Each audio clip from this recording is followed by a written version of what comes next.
Aujourd'hui, évidemment, c'est plutôt les pionniers qui sont venus. Sur le prêt, sur le don, il y a une demande qui est un peu plus importante parce que les baisses de dotation font que les collectivités, malheureusement, ont plus en plus de mal à maintenir à maintenir l'effort sur certains budgets, typiquement le patrimoine et le culturel, qui sont des charges assez importantes de financement pour les collectivités. Et puis quand vous avez un petit village, parfois ça peut être assez compliqué de financer la rénovation de l'église ou des choses comme ça, qui font pourtant partie du patrimoine, évidemment de la collectivité, mais de notre territoire national aussi. Donc voilà, donc, il y a ces deux dynamiques-là qui se croisent, avec des modes de financement qui sont différents.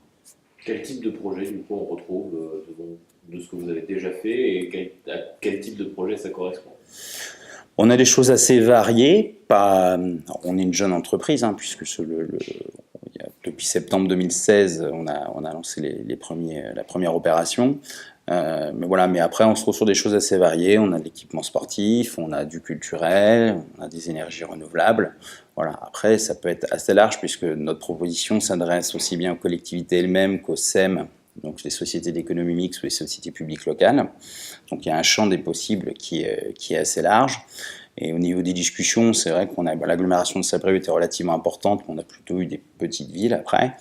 Mais aujourd'hui, on discute avec des collectivités de taille plus importante comme des départements.